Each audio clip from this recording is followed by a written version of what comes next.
제3장 은행은 절대 망하지 않는다. 달러가 죽던 날 1971년 8월 15일 미국 달러가 죽었다. 그날 의회의 인준 없이 닉슨 대통령은 미국 달러와 금의 교환 관계를 끊고 달러를 부르마블 돈으로 만들었다.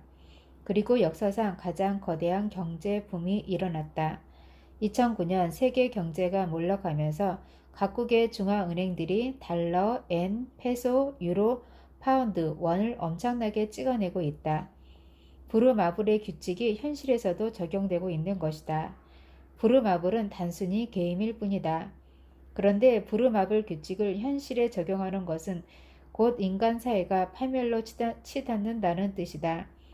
영국의 경제학자 존 메이너드 케인스는 언젠가 이렇게 말했다. 지금 존재하는 사회의 기초를 뒤집는 가장 미묘하면서도 확실한 방법은 화폐를 타락시키는 것이다. 이러한 과정에는 경제의 모든 법칙이 파멸을 향해 비밀리에 작동하기 때문에 100만 명 중 단 한 명도 파멸로 치닫는 상황을 감지하지 못한다. 오늘날 우리 경제는 중병을 앓고 있다. 연방준비은행이 아무 근거도 없이 계속 돈을 찍어내고 있기 때문이다. 아무 가치도 없는 종이돈이 통화 시스템에 넘쳐나고 있다. 그리고 케인스가 오래전에 경고했듯이 누구도 이 문제를 감지하지 못하고 있다. 케인스의 조언에도 불구하고 1971년 닉슨이 가져온 변화를 비롯하여 돈을 타락으로 이끄는 수많은 변화에 사람들이 무관심한 이유 가운데 하나는 그러한 변화가 일어날수록 사람들은 부자가 된 듯한 기분에 빠지기 때문이다. 누구나 서명만 하면 신용카드를 만들 수 있고 돈 없이도 마음껏 쇼핑을 즐길 수 있다. 자고 나면 치솟는 집값 때문에 집을 가진 중산층들은 순식간에 백만장자가 된 것처럼 느낀다. 퇴직한 뒤에는 주식시장에서 나오는 수익만으로 편안하게 노후를 즐길 수 있다고 철석같이 믿는다. 사람들은 집값이 오른 만큼 돈을 더 빌려주는 홈에퀴티론을 신청하여 멋진 휴가를 즐겼다. 집집마다 차를 2대 이상 들여놨다. 메르세데스 벤츠도 사고 미니밴도 사고 SUV도 샀다. 아이들은 대학 등록금을 벌기 위해 아르바이트를 하기보다는 학자금 대출을 받았다. 중산층은 고급 아파트에 살면서 명품 옷을 입고 BMW를 타고 고급 레스토랑에서 만찬을 즐기며 자신들의 부를 축하했다. 이는 모두 빚으로 얻은 부였다. 역사상 가장 큰 경제 호황이 이제 서서히 식어가고 있다. 문제는 이 호황이 진정한 돈이 아닌 빚으로 쌓아 올린 것이라는 것이다. 상품을 만들어 번 돈이 아니라 인플레이션으로 만든 돈, 일을 해서 번 돈이 아니라 빌린 돈으로 누린 호황이었다. 그것은 아무런 대가도 없이 받은 돈이었다. 케인스가 말했듯이 돈이 타락한 것이다. 우리는 부자가 되었다고 생각했지만 그게 착각이었음을 이제야 깨닫게 되었다. 1971년 이후 중앙은행들은 빈 종이에 금액을 써서 부르마블 돈을 만들듯이 계속 돈을 찍어냈다. 오늘날의 디지털 시대에는 실제 종이에 돈을 찍지 않아도 돈을 만들 수 있게 되었다. 지금 이 순간에도 수저 달러, 엔, 유로, 페소, 파운드, 원이 수치상으로 만들어지고 있다. 허공에서 돈이 쏟아지고 있다. 부르마블 규칙에 따라 우리는 파산할 수 있지만 은행은 절대 파산하지 않는다. 세상이 부르마블 게임판이 된 것이다. 독자 코멘트. 부르마블 게임의 종이돈 존 케네스 겔블레이스는 이렇게 말했다. 은행이 돈을 만드는 과정은 너무나 단순해서 거기엔 생각에 끼어들 틈도 없다. 나는 부르마블에 그런 규칙이 있는지 몰랐다. 현실에서도 그런 규칙이 적용된다고 생각하니 끔찍할 따름이다. 내가 사용하는 은행 대출과 신용카드도 그런 규칙에 따라 작동한 것일까? 돈의 변화를 목격하다. 1972년 나는 해병 항공대 조종사로 베트남 전쟁에 참전하였다. 우리 부대는 베트남 근해에 떠있는 항공모함 위에서 늘 출동 대기 상태에 있었다. 전쟁은 뜻대로 풀리지 않았다. 우리는 미국이 질 거라는 사실을 알고 있었지만 아무도 그런 말을 입 밖에 내지 않았다. 전쟁 상황이 우리에게 불리하다는 것을 모두가 알고 있었다. 고향에서는 베트남 전쟁에 반대하는 시위가 격렬하게 벌어지고 있었다. 학생 시위대가 군 입대 영장과 성조기를 불태우는 사진을 볼 때마다 누가 옳고 누가 그른지 의심하지 않을 수 없었다. 전쟁에 반대하는 녹음악이 크게 유행하기도 했다. 기억에 남는 노래 중에 이런 가사가 있었다. 전쟁 무엇을 위한 것인가? 그 무엇도 아니다. 역설적이게도 이 노래는 우리에게 더욱 힘을 북돋아 주었다. 헬기를 타고 전장 속으로 날아 들어갈 때 부대원들은 이 노래를 크게 불렀다. 무엇 때문인지는 모르겠으나 임무를 수행하고 죽음 앞에서 물러서지 않겠다는 용기가 솟구쳤다. 임무 수행을 위해 출동하는 전날 밤이면 항공모함의 뱃머리에 홀로 앉아 두려움을 떨쳐버리려고 애썼다. 나는 살게 해달라고 기도하지 않았다. 대신 곧 밝아올 새로운 날이 마지막 시간이 된다면 멋진 죽음을 맞이할 수 있게 해달라고 기도했다. 나는 비겁하게 죽고 싶지 않았다. 공포에 내 삶이 휘둘리는 것을 원치 않았다. 전장에서 돌아왔을 때 내가 직업적 안정을 찾지 않은 것도 같은 이유였다. 경제적 안정 때문에 휘둘리는 삶을 살고 싶지 않았다. 그래서 나는 기업가가 되었다. 첫 번째 사업은 쫄딱 망했다. 하지만 두려움, 좌절, 의심이 나의 길을 가로막도록 방관하지 않았다. 남은 조각들을 접어서 다시 사업을 쌓는 일을 시작했다. 사업의 실패는 나에게 최고의 MBA 코스였다. 물론 나는 지금도 학교를 다닌다. 주식과 부동산 시장이 호황을 누리고 바보들이 너도 나도 투자에 뛰어들었을 때도 나는 탐욕에 나의 논리가 휩쓸리지 않도록 노력했다. 금융위기에 두려움을 느끼는 것은 나도 마찬가지다. 하지만 그 어떤 두려움도 나의 길을 가로막을 수는 없을 것이다. 단순히 혼란이 지나가기만을 기다리는 것이 아니라 이 혼란이 가져다주는 기회를 이용하기 위해 최선을 다할 뿐이다. 그것이 바로 베트남 전쟁에서 내가 배운 것이다. 전쟁이 나에게 가르쳐 준 것은 또 있다. 나는 전쟁의 포화 속에서 돈의 규칙의 변화를 직접 목격했던 것이다. 전장에서는 편지를 받는 시간이 가장 행복하다. 고향에서 오는 편지는 우리 삶에서 중요한 사람들과 내가 여전히 연결되어 있다는 것을 확인시켜 주었다. 하루는 부자 아빠로부터 온 편지를 받았다. 사실 그것은 약간 뜻밖의 일이었다. 9살 때 처음 알게 된 부자 아빠는 나에게 또 다른 아빠와도 같은 존재였으며 금융 지식을 일깨워준 멘토였다. 부자 아빠의 편지는 굵은 글씨체로 시작되었다. 돈의 규칙이 바뀌었단다. 그는 편지에서 월스트리트 저널을 열심히 읽으라고 또 금값을 주시하라고 조언했다. 1971년 금태환제가 폐지되면서 1온스당 35달러에 고정되어 있던 금값이 70에서 80달러에서 오르락내리락 하고 있었다. 그때 나는 부자 아빠가 그토록 흥분해서 편지까지 쓴 이유를 알지 못했다. 그 전에 부자 아빠는 금이 돈의 가치를 뒷받침한다는 정도만 기뜸했을 뿐이었다. 그것이 어떤 의미인지 나의 머리로는 이해할 수 없었다. 그의 메시지는 단순했다. 달러가 금에서 해방되었으므로 부자들이 그 전까지는 꿈만 꾸었던 돈을 가지고 하는 게임을 비로소 시작할 거라는 얘기였다. 부자 아빠는 이렇게 말했다.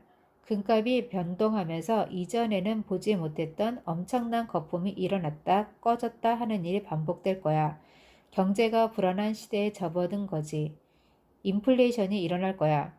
부자들은 훨씬 부자가 되겠지만 나머지 사람들은 그들의 노름에 휩쓸려 파멸할 거야. 부자 아빠는 편지를 이렇게 마무리했다.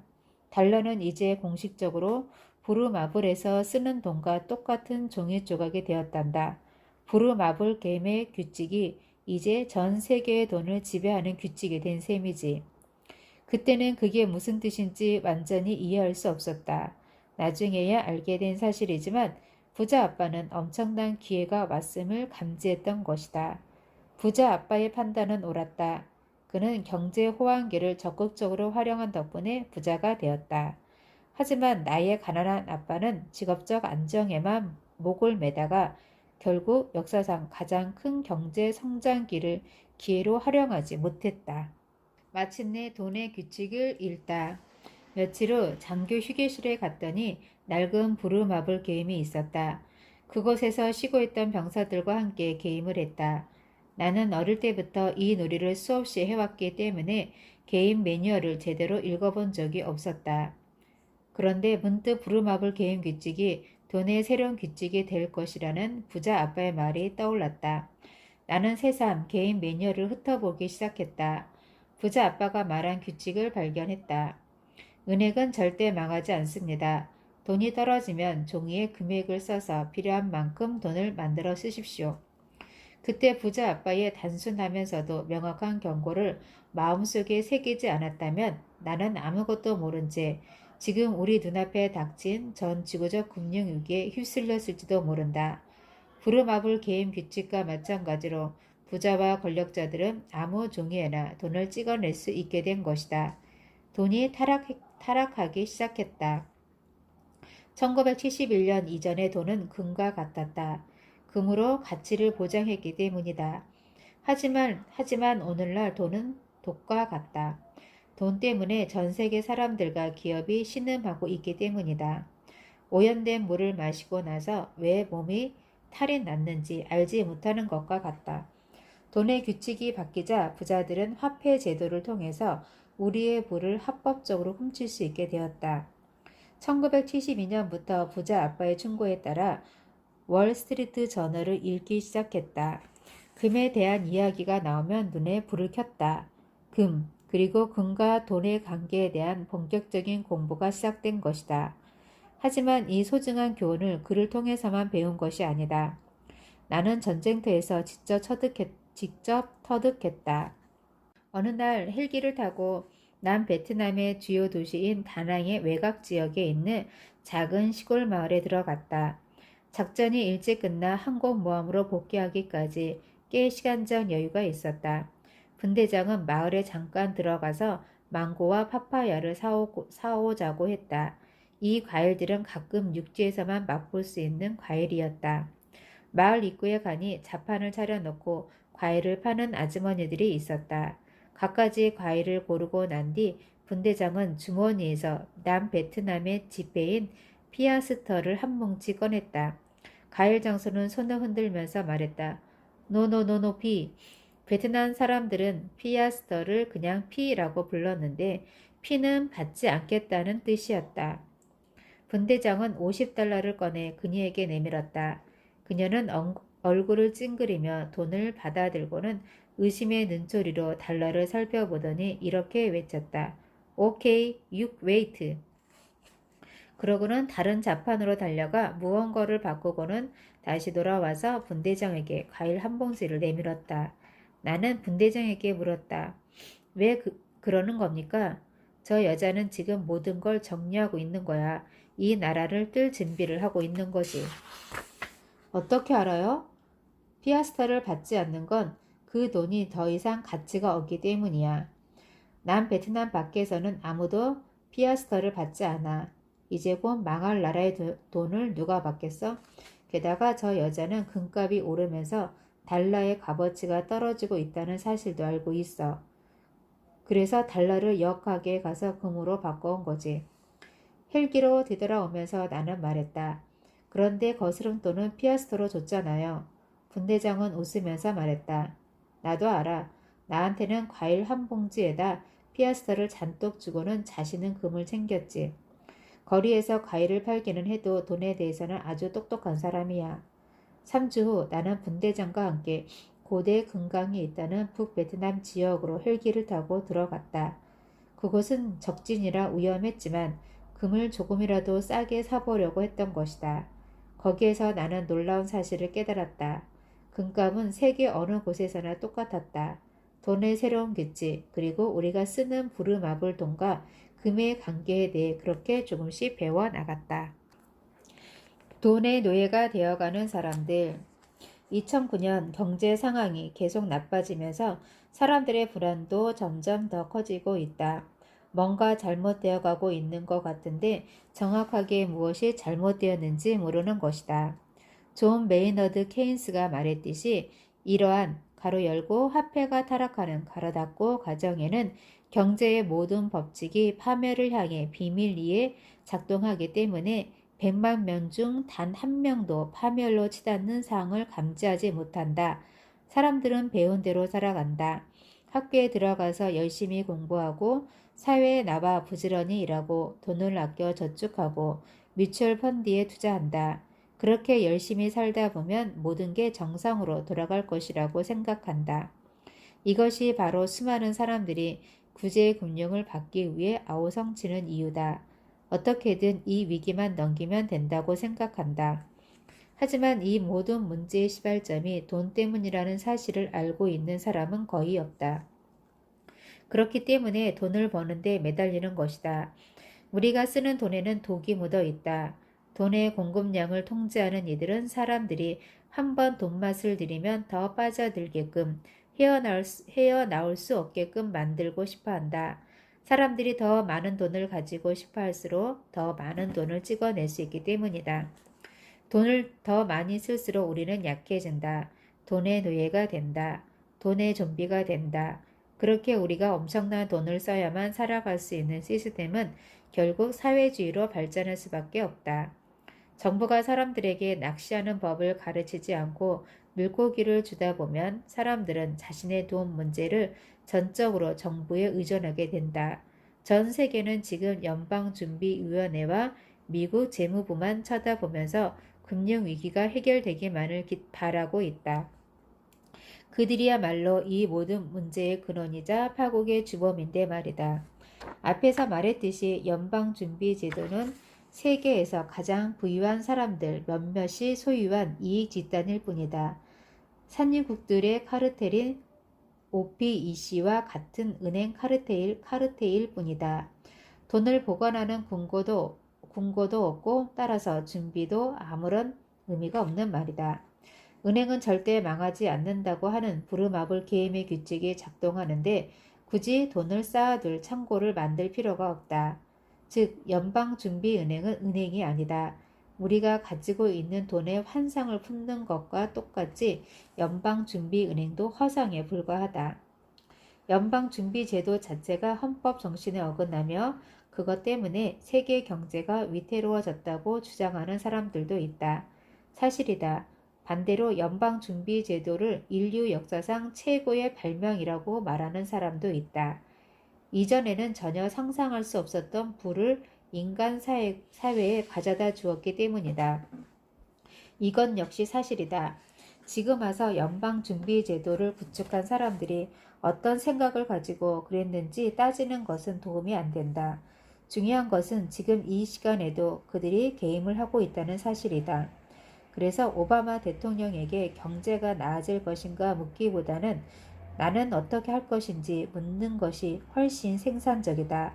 수조 달러의 경기 부양책이 효과가 있을지 묻기보다 그 수조 달러가 어디서 나온 돈인지 어느 금고에 보관되어 있는 돈인지 생각하는 것이 훨씬 현명한 길이다. 간단하게 말해서 세계의 중앙은행들이 할 수 있는 일은 다음 두 가지다. 1. 허공에서 돈을 만들어 낼 수 있다. 부르마블 개인 규칙과 마찬가지로 그들은 지금도 수조 달러를 마구 찍어내고 있다. 2. 자신들이 갖고 있지도 않은 돈을 빌려준다. 은행이 우리에게 돈을 빌려줄 때도 은행은 그 돈을 금고에 가지고 있을 필요가 없다. 역사적으로 모든 정부가 찍어낸 돈, 즉 불안화폐는 예외 없이 결국 그 진정한 가치인 0으로 돌아갔다. 종이돈은 제로섬 게임일 뿐이다. 미국 달러, 엔, 페소, 파운드, 유로, 원에도 똑같은 일이 벌어질까? 역사는 또다시 반복될까? 여전히 자신만만하고 씩씩한 미국인들은 대개 이렇게 말한다. 미국에서는 절대 그런 일이 일어나지 않는다. 미국 돈이 제로가 되는 일은 있을 수 없다. 불행하게도 이것은 순진한 착각일 뿐이다. 실제로 미국 돈은 여러 번이나 제로가 되었다. 독립 전쟁을 하는 동안 미국 정부는 전쟁 자금을 조달하기 위해서 콘티넨털이라고 하는 화폐를 찍어냈다. 하지만 너무 많이 찍어내는 바람에 콘티넨털은 정말 휴지 조각이 되었다. 그래서 콘티넨털 값도 못한다. 가로 열고 하찮은 또는 아무 가치 없는 가로 닫고는 말이 생겨난 것이다. 남부연합이 발행한 화폐 콘페더레이터도 마찬가지로 휴지가 되었다. 돈이 휴지가 될 수 있다는 사실을 나에게 실감나게 인식시켜준 사람은 베트남에서 만난 그 가일 장수였다. 자기 나라의 돈을 극단적으로 거부하던 그녀의 모습이 지금도 생생하다. 그것은 오래전 역사가 아니다.